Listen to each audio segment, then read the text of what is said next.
자, 그런데 이 기억이라는 것이 기본적으로 우리가 흔히 말하는 시냅스의 연결 고리로 이루어져 있으니까 그러니까 점화하는 세포들 이것의 뭉치로 이루어지고 있더라.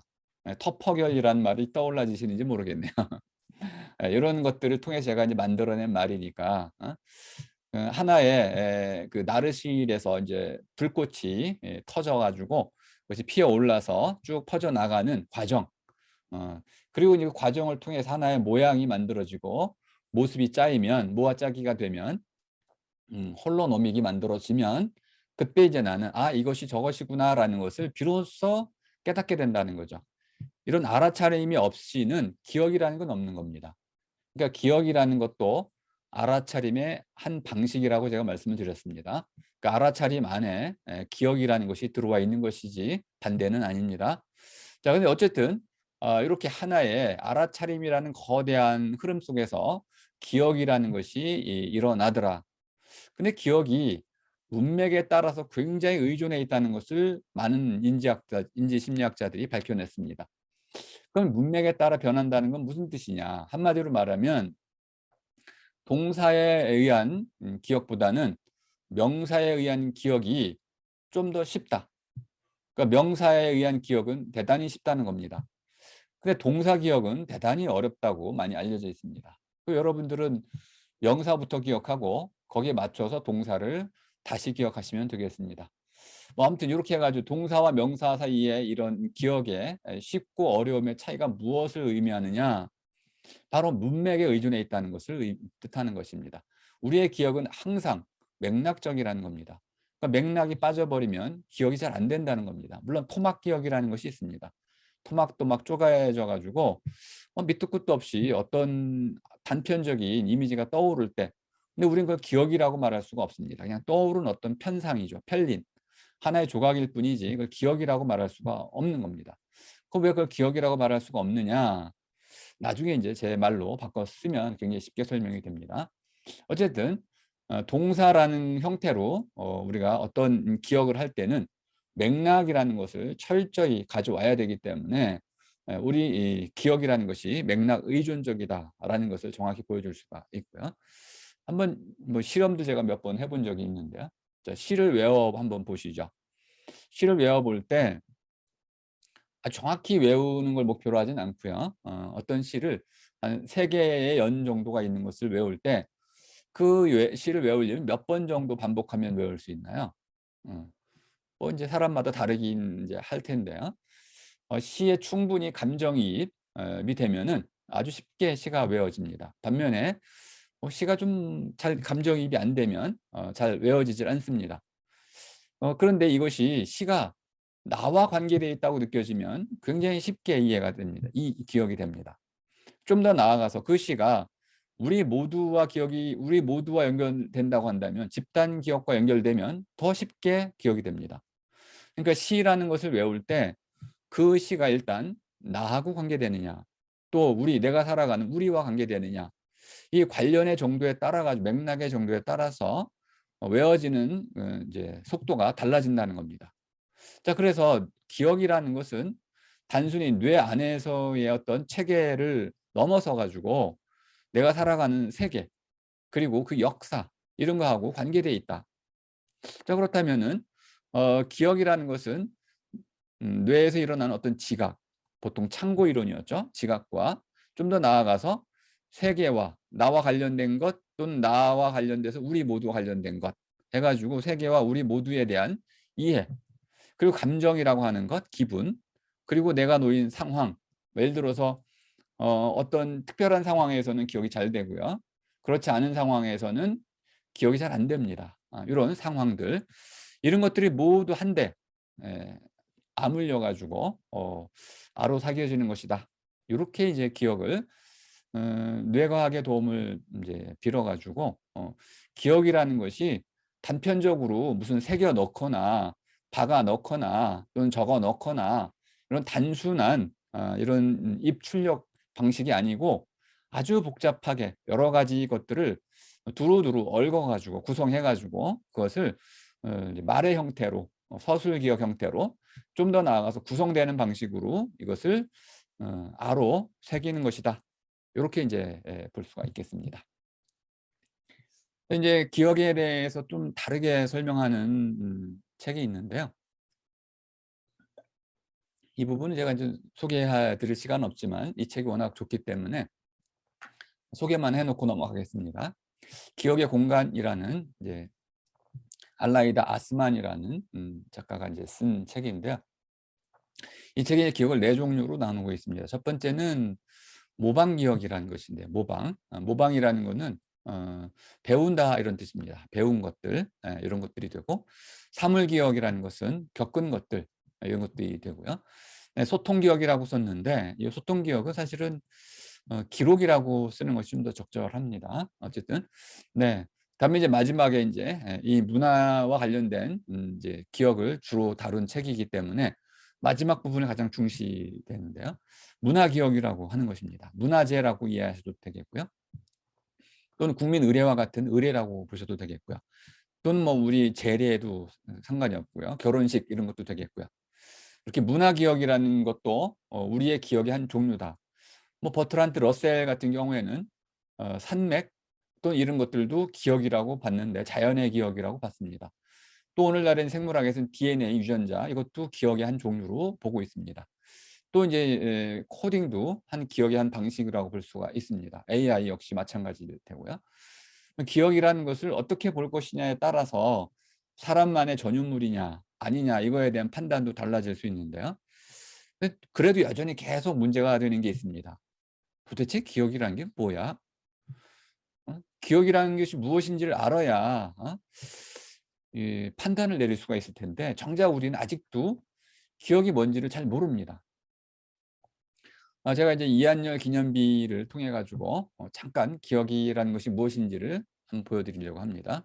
입학해서 동아리 활동을 하고 2년간 민주화 운동에 참여하고 교문에서 피격당하고 병원으로 이송되었던 그 전 과정을 한눈에 볼 수 있는 바로 그 의미 있는 자리에 기념비를 모시게 되었습니다. 이걸 보여드리려고 한 건데요. 숫자가 좀 쓰여 있습니다. 이한열 이제 기념비, 추모비가 있던 자리에 추모비 대신에 기념비로 바꾸면서 그럼 무엇을 기념할 것이냐. 참 어렵죠. 이경복 작가가 이제 이 기념비를 만들었는데, 그럼 무엇을 그러면 기념할 것이냐. 이제 저하고 제가 많이 물어봤어요. 왜 이렇게 숫자를 써놓느냐. 그랬더니 이 숫자가 가진 의미를 우리 모두와 함께 연결시키고 싶었다. 97년, 1987년 이걸 기억해야 되고 그다음에 69, 6월 9일을 기억하고 뭐 이런 식으로 해가지고 기념비에서 중요한 것들은 의미만 기억하는 거 아니겠는가 뭐 이런 방식으로 해서 기념비의 의미, 기억이라는 것의 의미를 좀 더 색다르게 좀 설명하는 입학해서 이제 오늘의 제 강의의 핵심이 되겠습니다. 그럼 기억이라는 게 도대체 뭐라고 할 수 있느냐? 기억은 적는 것도 아니고 또 그 기억이라고 한다면은 참고도 아니고 그렇다면은 도대체 이 복잡한 여러 가지 뭐 뇌에서 일어난 현상, 또 세계에서 일어난 사건들, 그리고 나에 대한 자각, 뭐 등등 역사, 문화, 공동체 뭐 등등 이 모든 것들이 한데 아울러지는 이렇게 복잡한 것을 그럼 뭐라고 그럼 새롭게 뜻매김할 수 있겠는가? 아마 이 논문 이후에 아마 저의 학문의 태도는 완전히 바뀐 것 같습니다. 이게 1918년 1월에 나온 논문인데요. 한 3년에 걸쳐서 이 논문을 썼습니다. 이 논문을 쓰기 전과 쓴 이후에 저의 학문의 방식은 완전히 바뀌었는데요. 그만큼 저한테는 아주 중요한 의미가 있는 그런 논문입니다. 아로새김이라는 이 말 하나를 만들어내는데 한 3년이 걸린 셈이죠. 기억이 뭐냐 이렇게 물었을 때 누구나 알고 있는 것이기 때문에 그걸 도대체 바꿀 필요가 있느냐 이렇게 반문하시는 분들이 굉장히 많았어요. 기억이란 말을 모르는 사람이 없는데 다 알고 있는 말을 왜 굳이 새로운 말로 쓰려고 하느냐. 제 답변은 새로운 말로 쓰는 게 아니고 뜻매김하는 것이다. 우리말로 뜻매김하는 것이다. 이렇게 이제 설명을 좀 드리는 거고요. 자, 기억은 아로새김이다. 이것이 제가 주장하려고 하는 바입니다. 그러니까 아로라는 말은 이제 아우르다 이런 뜻으로 이해하시면 되겠습니다. 그러니까 아울러야 되니까 여러 개가 이미 존재가 되어 있습니다. 그 여러 개에는 나, 너, 우리, 세계, 사물, 사건, 또 뇌 등등 지각, 이런 인식, 이 모든 것이 다 들어가 있습니다. 의미까지 다 들어가 있고요. 말도 들어가 있는 것이죠. 감정, 기분 다 들어가 있습니다. 그 여럿의 갈래는 그 아는 만큼 거기다 집어넣을 수가 있습니다. 그러니까 기억을 잘하는 분들은 수많은 것들을 기억할 수 있겠죠.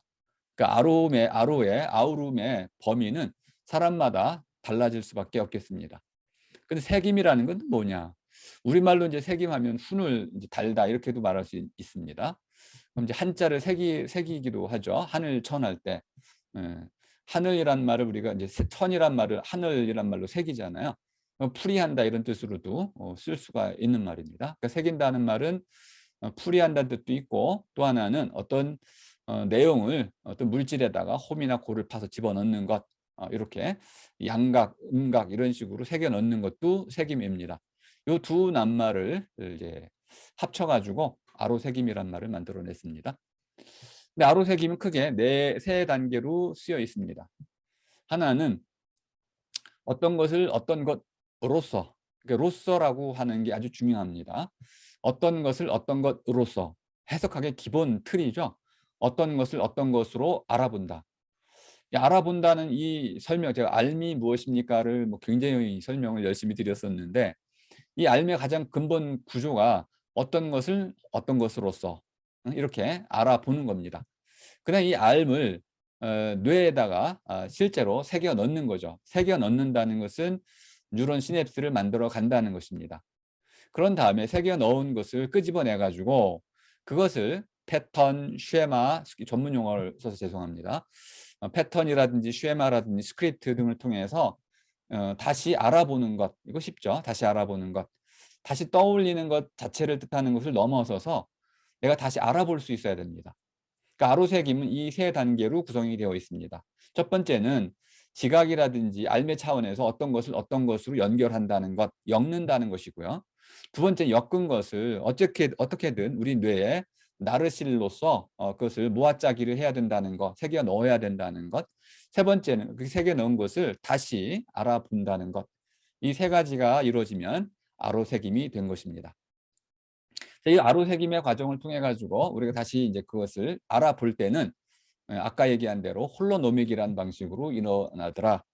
홀로노믹을 설명하기 좀 어려우니까 기본적으로는 모아 짜기 정도로 이해하시면 되겠습니다. 여러 가지의 조각들을 하나하나 모아 가지고 전체의 한 모습을 내가 알아보면 이게 홀로노믹이 된다. 이렇게 모아서 하나의 모양을 만들어냈을 때 그것이 온전한 모양이 되면 그것을 그것으로 알아보더라. 이게 홀로노믹이다. 이렇게 이해하시면 되겠습니다. 자, 아로 새겨진 것은 근데 이 아로 새겨진 것들은 여기저기 흩어져 있기 때문에 하나하나 가지고는 그것이 기억이 됐는지 안 됐는지를 모르게 되고, 또 아까 이제 동영상에 잠깐 설명이 됐죠. 하나하나가 갑자기 연결이 끊겨 버리면은 기억이 나지 않는다. 이런 현상이 일어난다는 겁니다.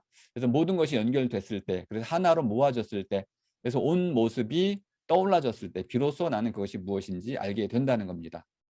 이렇게 아로새김이라는 것이 하나의 동사라고 한다면은 이 아로새김이 또 하나는 아세바라는 아로새겨진 바라는 것으로 또 결과물로도 있는 것입니다. 이 두 가지를 같이 써야 됩니다. 그러니까 기억이라는 것과 기억된 것, 기억하다, 기억된 것, 이 두 가지로 구분하고 있는 건데요. 아로새김이라는 것이 있고 그 아로새김에 의해서 아로새겨진 바가 있습니다. 이 바는 넓은 개념이고요. 자, 이렇게 많은 것들, 느낌이라든지 알미라든지 감정, 기분, 글자, 그림 등등 이 모든 것들이 아로새겨진 것들이 될 수가 있다. 그러니까 우리 뇌에서 이 모든 것들을 다 처리를 할 수 있어야 되는 것들이고요. 그것들을 다시 한번 떠올려 가지고 그것을 그것으로서 알아볼 수 있어야 된다. 그러면 이제 아로새김이 됐다. 이렇게 말할 수 있다는 겁니다. 자, 아로새김은 근데 기본적으로 알아볼 수 있는 형태를 갖고 있어야 됩니다. 이 두 가지가 있는데 알아보는 데에는 하나는 뭐 전문 용어로는 암묵 기억, implicit memory하고 그다음에 explicit memory라고 있는데 번역 자체가 좀 어려워서 암묵이라는 건 뭐냐면 그 안에 포함되어 있지만은 접혀 있는 거죠. 접혀 들어가 있지만은 그 기억이 아로 새겨져 있다는 것은 모르는 상태. 그런데 아로 새겨져 있지 않은데 행동은 그렇게 해요. 요런 것들이 꽤 있습니다. 그래서 아로 새겨져 있지만 스스로는 알아차리지 못하는 기억들이 있습니다. 반면에 명확히 내가 불러낼 수 있는 것들이 있습니다. 두 가지 종류로 아로새김이 또 종류가 있다는 겁니다. 나중에 무의식하고도 연결되고 하는 중요한 개념들이긴 하지만 여기서는 어쨌든 아로새김의 방식, 차원이 둘로 나뉠 수 있다. 이렇게 볼 수 있겠고요. 그걸 좀 일반적인 말로 설명하자면은 배경이 있고 전경이 있다. 배경으로 가려져서 잘 안 보이는 부분이 있고 전경으로 드러나 있는 것이 있다. 이렇게 이제 둘로 나눠서 볼 수 있겠습니다. 또 하나 이제 이건 사례인데요. 뭐 이런 사례들이 사실 굉장히 특수한 사례이기 때문에 일반화시킬 수는 없는데 이런 환자가 있습니다. 전진성 기억 상실증이라는 건데요. 어떤 이 기억 상실에 안암네시스는 기억을 못한다 이런 뜻인데 기억을 잃어버리기 전에 있었던 그런 그 기억들, 그런 것 새로운 기억들은 계속 내 뇌에 쌓이긴 있는데 새로이 아로새겨지는 것들은 내가 알아차리질 못해요. 쌓이긴 하는데 알아차리진 못해서 없는 것으로 나의 기억이라는 걸 모르고 있는 상태. 이런 환자들이 있습니다. 그러니까 기억이라는 것이 이렇게 복잡하게 여러 가지로 연결되어 있다는 걸 알 수 있습니다. 자, 그럼 구성 이것이 이제 오늘 강의의 하이라이트가 될 텐데요. 왜 아로사김이라는 말을 썼느냐. 지각이라든지 감각 이런 식으로 그동안 이해해왔던 이것이 기억의 본질이 아니고 오히려 구성이라는 것이 기억의 본질이다. 이렇게 주장을 하려고 하는 겁니다. 아로새김이라는 이 낱말은 갈말은 알아보기와 새김으로 연결되어 있는 낱말이다. 그럼 이 알아보기라는 게 뭐냐? 그래서 알에 대한 설명을 여러분이 다시 한번 떠올려 보실 필요가 있는데요. 알은 기본적으로 이런 구조를 갖고 있다고 말씀드렸습니다. 어떤 것을 어떤 것으로서 알다. 뭐 해석학 또는 현상학의 기본 구조이죠. 자, 어떤 것을 어떤 것으로서 엮는다. 이 엮은 것을 그럼 어떻게 하나요? 그걸 가지고 내가 그때 기분에 젖어서 내가 살아가고자 하는 나의 어떤 삶을 이제 마음을 졸이면서 이렇게 살아가는 거죠. 그러니까 나의 기억은 온통 나의 삶을 위한 것입니다. 이걸 우리가 잘 기억을 해야 됩니다. 아, 기억의 목적이 있구나. 내가 기억하는 목적은 살아나가기 위한 것이지 반대가 아닙니다. 나는 살아나가기 위해서 기억하는 게 아닙니다. 아니, 기억하기 위해 살아나가는 것이 아닙니다. 살아나가기 위해서 기억을 하는 것입니다. 그러니까 기억은 얼마든지 삶에 의해서 이렇게 저렇게 바뀔 수가 있는 겁니다. 그것을 우리가 이해하지 못하면 기억이라는 것을 하나의 물리적 현상으로 마치 창고처럼 마치 토큰을 어떤 것을 새기듯이 그렇게 판에다가 판박이 하는 것처럼 잘못 이해할 수가 있다는 겁니다. 기억이라는 것은 삶을 위한 것이다. 이렇게 이해해 두시면은 알아본 뒤에 그것을 필요한 만큼 나에게 새겨 나가는 것이다. 이렇게 보시면 되겠고요. 알아차리면은 자, 한데 아울러 새기는 일과 그래서 새겨진 것으로 두 가지가 항상 다물려 있다. 계속 제가 이제 제가 만든 말들을 쓰다 보니까 좀 어려우실 수가 있는데요. 어쨌든 핵심이 뭐냐면 나에게는 나에게 주어진 모든 기억과 또 새로 주어지는 기억들이 계속 마치 맞물려 돌아가듯이 통합되어 나간다는 겁니다. 그때그때마다 내 기억이 바뀌고 새로워지면서 끊임없이 내가 새로운 기억을 만들어 가더라. 그러니까 영원한 기억이라는 것은 없습니다. 이렇게 이제 이해해 보시면 좀 우리의 상식에 반하는 주장이 될 수도 있는데요. 어쨌든 기억이라는 것은 경험된 삶의 아로새김이다. 그러면 삶이 무엇인지를 알아야 되겠죠. 삶이라는 것이 어떻게 정의가 됐습니까? 살아나감이란 얼개로 짜이는 것으로 정의가 됐었잖아요. 살아나감이기 때문에 살아있음과 나간다라는 이 두 가지 특징을 모두 갖고 있어야 됩니다. 그러니까 경험이라는 것 역시 마찬가지인데 그런 역동적 과거, 현재, 미래가 함께 이렇게 다물려 가지고 짜나가는 이 역동적 구조 속에서 아로 새겨지는 것이기 때문에 마치 강물 위에 새겨지는 어떤 흔적과 같다. 이렇게도 보실 수 있겠습니다. 자, 그 아로새김은 일단 어떤 일어난 일, 또 그 일어난 때, 또 곳, 그리고 그 일어난 때에 있었던 나 자신, 그리고 세계 이런 것들이 모두 한데 아울러 드려지는 것입니다. 그러니까 모든 기억은 바로 나의 기억이었던 것이죠. 그래서 기억이라는 것은 과거에 일어났던 사건과 관계될 뿐만 아니라 오늘의 우리, 나와 우리, 그리고 우리의 미래까지도 관련이 되어 있습니다. 그렇기 때문에 기억은 그때마다 새로워지는 특징을 갖고 있습니다. 기억의 본질은 그래서 구성이라고 이렇게 말씀을 드렸던 겁니다. 자, 아로새김에는 언제나 기억할 때마다 그것이 나의 것이라는 깨우침이 함께 곁들여 있습니다. 내가 기억할 때마다 이것이 나의 기억이라는 것을 내가 이미 알고 있는 겁니다. 그렇지 않은 사람이 있을 수 있을까요? 이게 내 기억인지 아닌지 모르겠어. 이렇게 하는 사람은 없습니다. 그러니까 모든 기억은 나의 기억이라는 것을 내가 함께 알고 있습니다. 다만 내 기억이 맞는 건지 그러나 틀린 건지 이런 의심은 할 수가 있습니다. 어쨌든 나의 기억이라는 것이 반드시 전제가 되어 있어야 되는 것이고요. 자, 기억이라는 것은 내가 살아오면서 겪은 모든 것, 여기 보면은 아주 많은 것들이 들어가 있죠.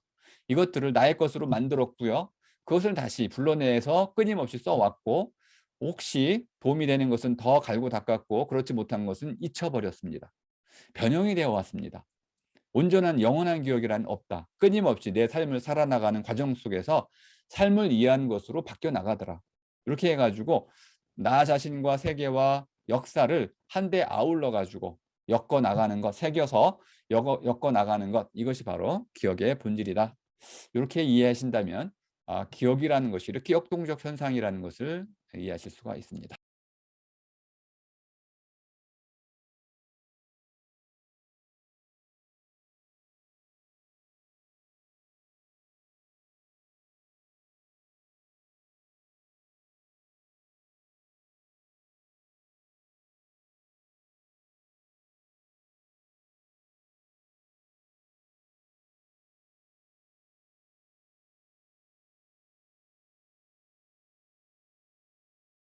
네. 자로새김이라는 이 말은 토박이 우리말입니다. 우리의 삶의 털을 내리고 있는 말입니다. 아우르다, 또 우리, 또는 어우러지다, 이런 말들과 한 꾸러미를 이루고 있는 아주 쓰임새가 아주 큰 말입니다. 또 새김이라는 말도 어디 물질적인 형태에 집어넣는다는 뜻 외에 풀어내다 이런 뜻도 있고 엮어내다 이런 뜻도 있습니다. 우리 뇌라는 것은 아주 신비로운 기관이지만은 기본적으로 삶을 위해서 만들어진 기관입니다. 그러니까 삶보다 앞선 것은 없습니다. 느낌으로 아로새기게 됩니다. 이걸 통해서 우리는 느낀 것 자체만을 가지고 살아가지는 않습니다.